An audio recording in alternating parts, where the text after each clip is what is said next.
In this episode, we're talking about memory loss and memory loss in the beginning.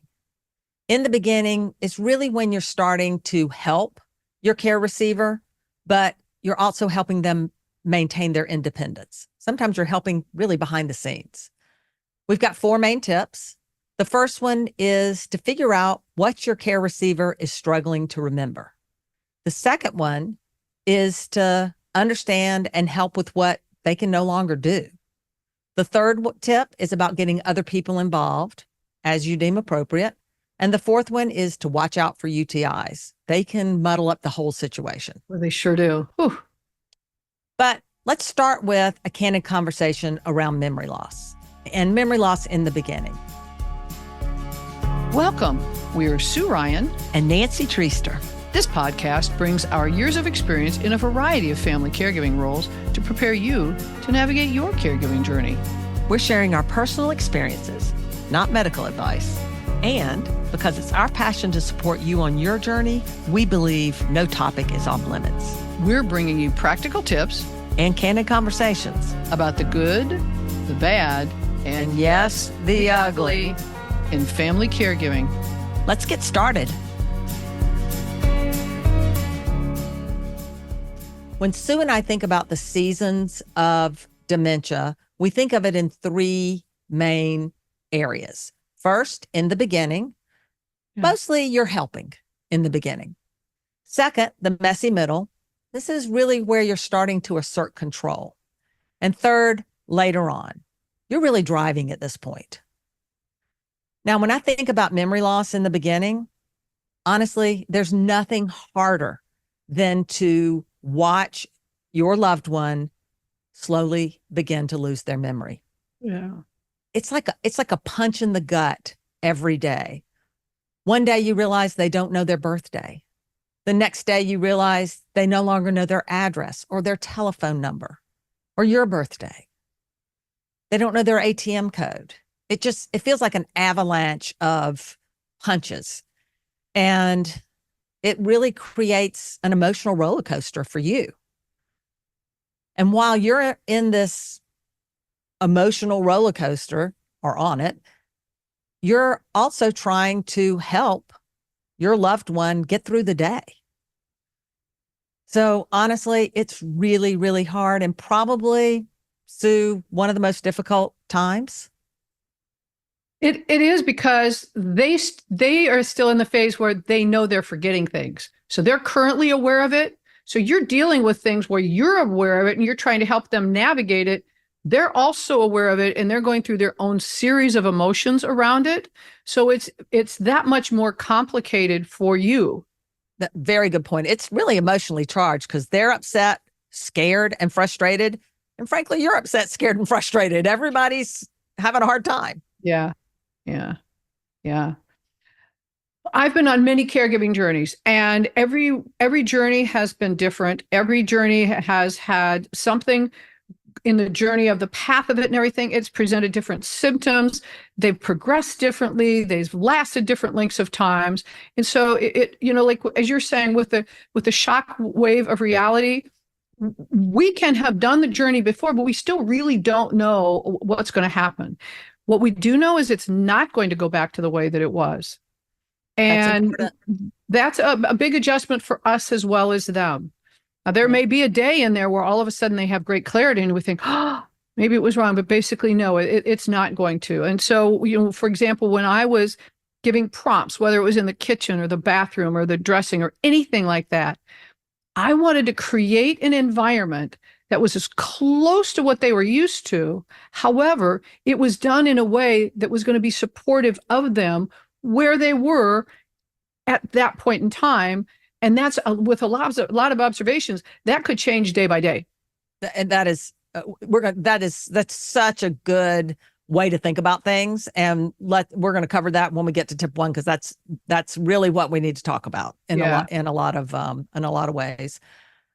I guess what I want to say before we get to tip 1 as well is this is an emotionally charged situation. Your care receiver is frustrated and upset. You're frustrated and upset. Everybody's grieving to some extent over the change that's occurring. And At the same time, the onus is on you to take a deep breath and figure out how to get control of this situation. And That's a lot. it's tough on when you say get in control of the situation where many of us come. And again, I've been on a lot of journeys. Nancy, you've been on a lot of journeys. When we say that, there are a lot of things that aren't in our control or that we don't know are going to happen. You think it's going to go this way and it really doesn't. True. And so when we're doing this, that when we're talking about it, it's be as open as we possibly can to recognize it and just being very, very observant of everything. And the best place to start, and for many of us, this is the last place we either start or consider. And the most important thing, and I've learned it the hard way, is for us in the beginning of our journey to start with our own self-care and prioritize that. Get in the habit of prioritizing our self-care in the very beginning. Self-care isn't selfish, it's self-love. I've got stories and we can talk about it, but I encourage you in the very beginning to focus on yourself. You've got all these other things going on. Don't give up yourself. Very good point. Very good point. And a lot of people wait too long to figure that out or never get there. So, or they figure it out the hard way. Right. Which is, by the way, what happened to me. We all do, I think. So we're once again, the reason we're doing these podcasts is because we want you to get there much faster than we did. And we want your journey to be much easier than ours was in a lot of ways. Yeah. All right. So let's start with tip 1. We're trying to figure out what they're struggling to remember. Yeah. As I said, everything from their birthday to their ATM code to their passwords. I mean, there's so much to unpack here. Yeah. I can still remember the day I came home from work and my husband said his ATM code didn't work. His ATM card didn't work. And I was like, maybe his ATM card doesn't work, right? So let's get in the car and drive to the ATM and figure out what's going on. So we get to the car, drive to the ATM. I'm a little suspicious that it might not be the ATM card. So I say, well, honey, show me what you're doing. And the fact is, he really didn't even know how to use the ATM machine anymore. He certainly didn't remember his code. So, punch in the gut. And now we have to find a way around this because I'm trying to help him maintain his dignity and his independence. So from then on, every time we got in the car to go somewhere, I was driving a lot at this point. I made sure I'd say, do you need cash? He'd say yes or no. If he said yes, I'd stop by the ATM machine. I'm in the driver's seat. Hand me your card. I'd use his card, get him some cash, he'd put it in his wallet. No, nobody was any of the wiser. We pretended all was fine. He maintained his dignity, but got cash in the meantime. So, example of once I figured out what he was struggling to remember, I was able to help him maintain his independence and have some dignity, but resolve the situation so that we could continue, down our path. Yeah. And Nancy, that's a great example of something we're going to talk about a little bit later on in this podcast episode is the truth they need to hear. Good point. What you did is very much an example of that. So in a few minutes, we'll talk about that. But I'm going to share an example of what I did in the beginning. And I did this with most of my caregiving journeys, is that I began a journal for each one of them. And it had my observations. And these observations were as much for me with my feelings and what was going on and where I was struggling and about the progression of it as it was about the changes they were going through.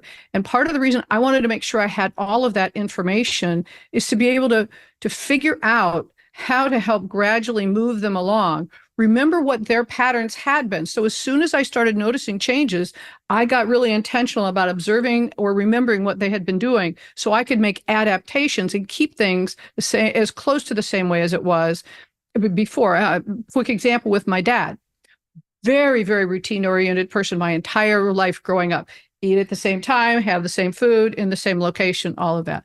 And when I began to notice that he was missing steps in his pattern, or he would start to do something and would forget what it was, what I started doing, for example, when he would get his breakfast out and he would make the breakfast and he had exactly the things in the routine, there were certain things I went ahead and got out for him. For example, in the morning, the bowl that he used for the cereal and the silverware and those things were out. The glass for the orange juice was out. The vitamins were already out. So instead of him, where he had them all put away, they were just easier for him, but yet he could still make his breakfast.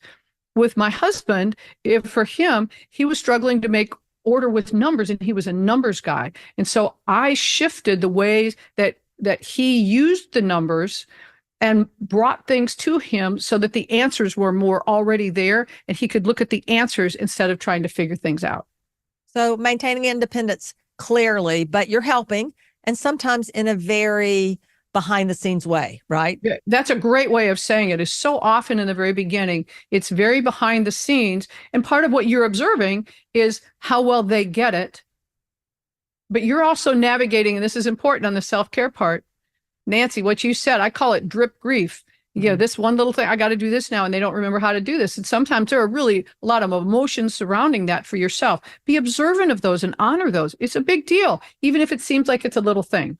Right. And we're going to talk later about a tip about getting other people involved. And a lot of that is just to help you get through these little emotions, and not little, believe me, they're not little, big emotions, to be honest, especially at this point in the journey. Passwords, another good example. Obviously, you want to wedge your way in as best you can to all the computer passwords because they're going away. They're going to forget them completely eventually. They need to be prompted in the meantime. So you have to start helping if they're going to even continue to use technology. And one thing on that is, and start working with them ahead of time. And one of the things you could do maybe is be saying, the kids want this, or we want to make sure we put everything in the same place. Sometimes they don't even remember the websites, much less the passwords. Good point. So combination of those things. And what we did is so that we would have all of our websites and passwords in one place in case anything happened to us, our children would be able to take care of things. I think that's great. That's really smart, Sue. Honestly, the whole concept of just saying it's for the children. Great idea. Bank accounts, another good example. If you're not on their bank accounts, you need to be on their bank accounts. My husband had one business bank account where he had a consulting business. He set it up without my involvement. No big deal. I said, I need to be on your bank account. He actually had no problem with that as well, while he could still go to the bank and actually sign his name, which is also part of the problem. That's why you have to do a lot of this early, because if you wait too late, they're not capable of even showing up to fix the problem, help you fix the problem. Exactly. Yeah. Well, and one of the other things is like medical portals. And part of what I would do for my husband, we were going to go to the doctor and he goes to sign in and give his information. I would have pre-registered him. And I also would have called the doctor's office. If it wasn't the neurologist, I would have called the doctor's office ahead of time and explained that my husband had dementia and that I was going to be there standing there to help fill out anything. But if they had questions, please be understanding of it. I never had an issue with the doctor's offices being supportive of that. And again, he felt like he was checking in and doing things. Right. They almost don't even notice. They just don't. They don't notice in the beginning. And there was a little faking it, like they would hand the paperwork, to us. And I would say, you don't have your glasses. Do you want me to fill that out? His dignity, he'd say, oh, great. He had no idea how to fill it out. Right. But for him, it helped him maintain some dignity. So you also did something brilliant early on, in the beginning with the wallet. And I really think that's awesome. Let's share that tip. Okay. I did a couple things with the wallet. First of all, I made sure that I had my name and contact information in there. I had created business cards that I would take to restaurants that would identify that my husband had dementia, but I had contact information for me, and we'll talk more about the broader application of the business card. What I also did though is that before he had the chance to lose his wallet, which is coming. Exactly. Forget where it was. And I've been helping several people where they they think it's been stolen. Okay? Of course they do. And so I would take the driver's license. I would make a printed copy of it. I would change a couple of the numbers so it could not be used. I have a little laminator. I would re-laminate it. So I would get something that looked like the cards they had or do something else with it. So in their wallet, they had the cards, but if somebody got the wallet, they couldn't use the cards for any reason. In case it actually did get stolen. This was another thing where when you go to the doctor's office and you give them their ID, they give you the ID cards. I had a set of the ID cards that worked, and I had already let them know that he was going to give them his ID cards, and they weren't valid. Good. All right. That's pretty smart. All right. Let's move on to tip two, because tip two Okay. is sort of in the same genre, which is Hang helping them with things they can't do. And I'll Yeah. start here. Okay. Not being able to use the telephone. That becomes a very Yeah. frustrating thing. When they get to that point, especially if they live alone, you're really in a world of hurt. Not being able to use the remote, or halfway being able to use the remote. Example here. You've got the other half of the halfway. Exactly. Example here is all these, I get a text from my cable company every time we purchase something. And so I was getting all these texts all day long with, thank you for buying this episode of whatever, whatever. And I realized he's down there with the remote. He doesn't know what to do with it, but he's buying stuff right and left. So I, thank goodness, leveraged the cable company's child safety lock, where you can put a pin that you have to put in before you buy something. And that stopped that. But there is a lot of confusion with the remote, confusion with the telephone, confusing the remote for the telephone and the telephone for the remote. Oh, yeah.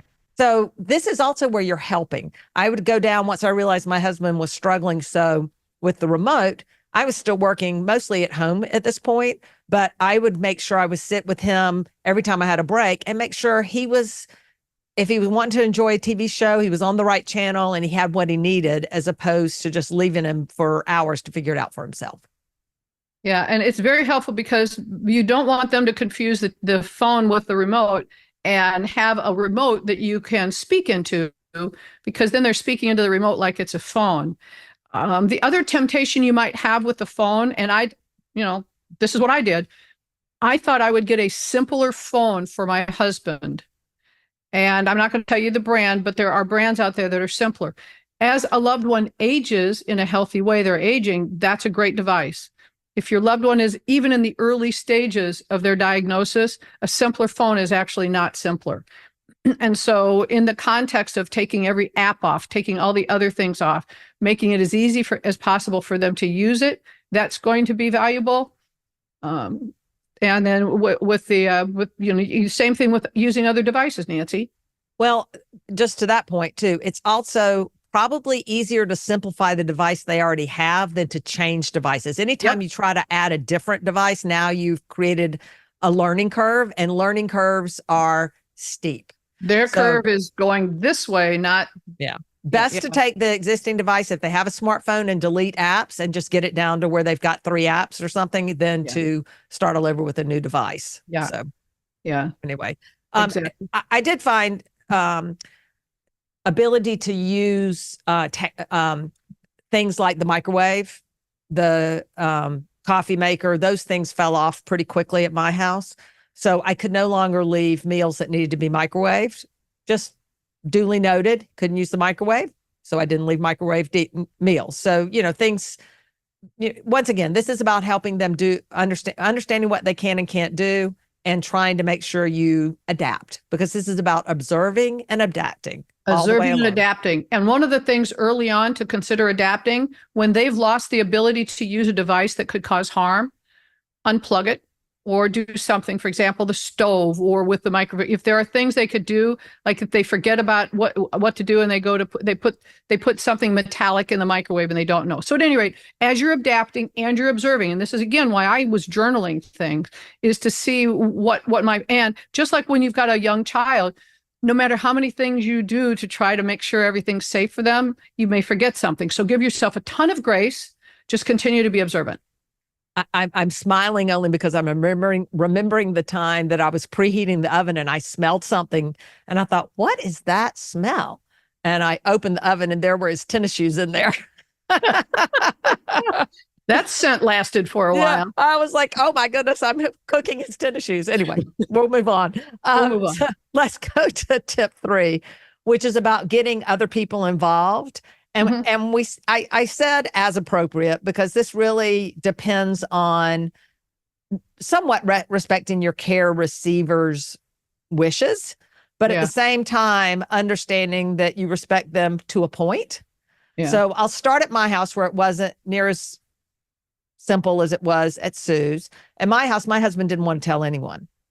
He did tell a few friends that something was wrong with his brain, but he couldn't really tell them what was wrong. And they would, of course, call me. So, and then I told, without really much input from him, our very best friends, regardless, sorry, because I needed someone to talk to.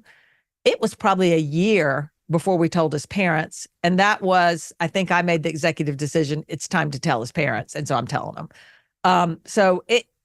Every care receiver is different in terms of what they're willing to, what they feel comfortable with. So I wanted to respect his wishes because it was his story to tell, but only to the point that respecting his wishes didn't, how far it and only so much could it affect me. So, and that's huge, Nancy. That's a huge point. Yeah, I needed the support. So I had a best friend who I called every day with little stories about the things we talked about earlier. You're not going to believe this. Today, he doesn't know what his birthday is or what our telephone number is. Why? Because those were punches in the gut and I needed to tell somebody.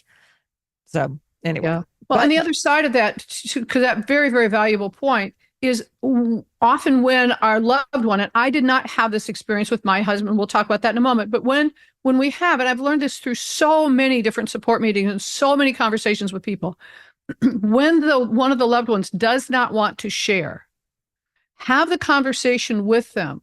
Help me understand why not. What are you concerned with? And then perhaps part of what you can be doing is helping those people they wouldn't want to. I don't want to let my children down or whatever. So try to get to, because the end result is they don't want to share it. We want to try to, while they're cognitively capable, we want to try to figure out what the root cause of it is. So as if we possibly can, we can help them step into their own level of comfort with actually sharing it, feeling like it's their idea and they want to, and then getting it out there. So just if they say, I don't want to tell anybody, don't stop there. Don't accept that as the end point.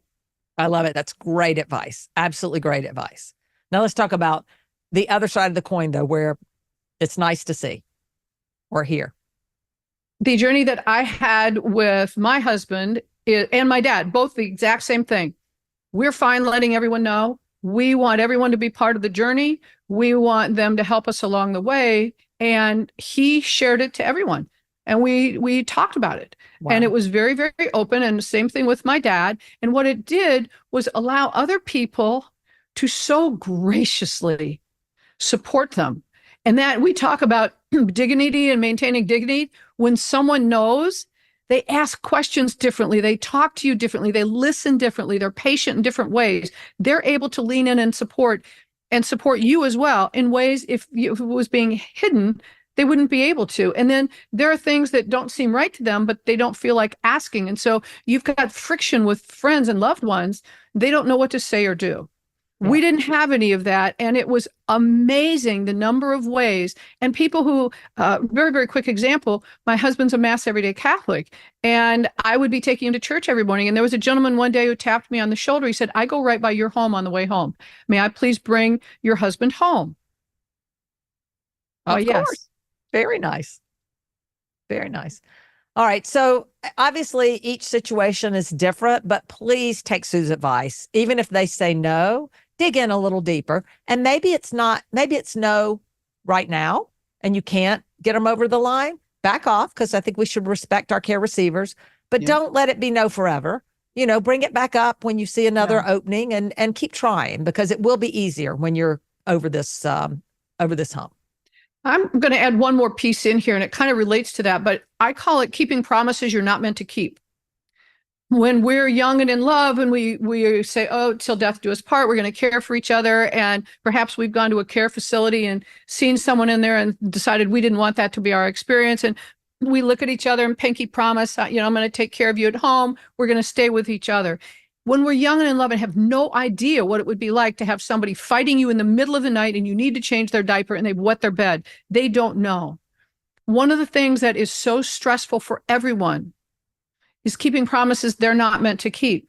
There are times when the right thing to do is to evaluate what the right choice is in this moment, in this season, rather than what we wish the truth could have remained being.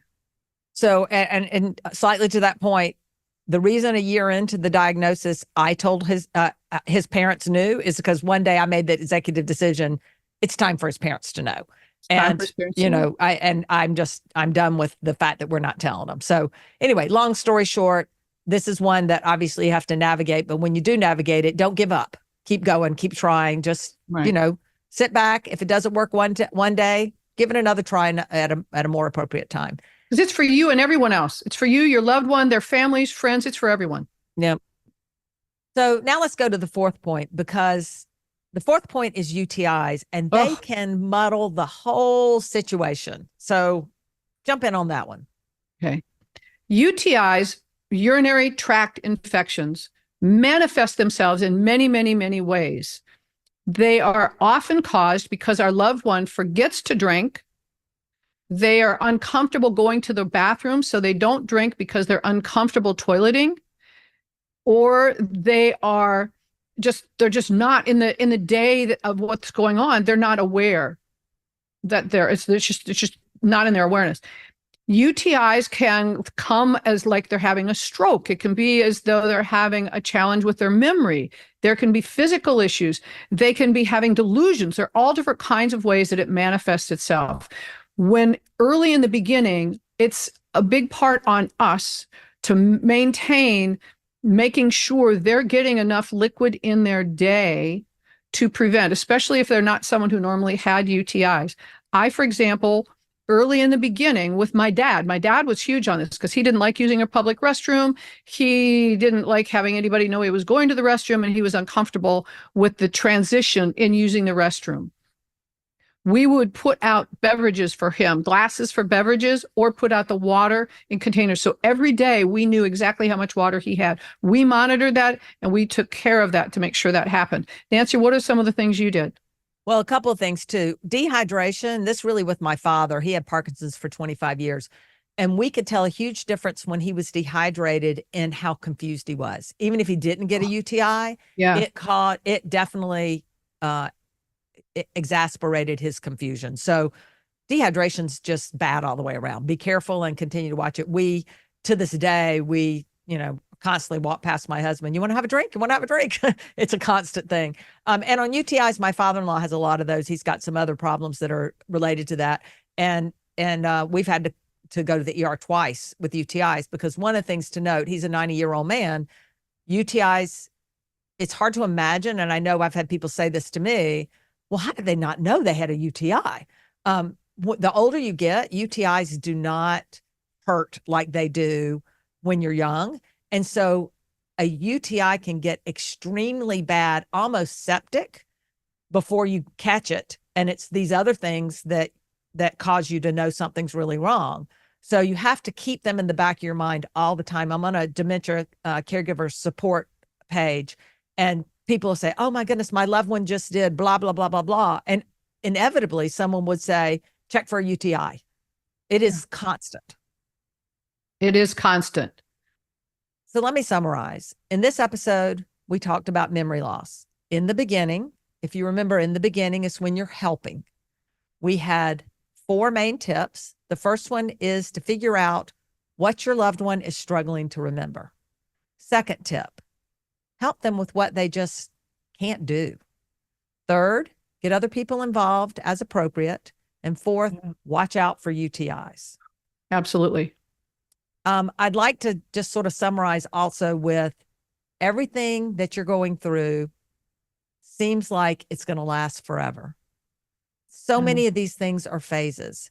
You get through it, you understand how to handle it, your confidence grows, and you move on to the next things. But just know everything's a phase. You will get through it, and you will be able to handle it. I promise. Absolutely. We're all on this journey together. This is why we're here to support and guide you. You've got this.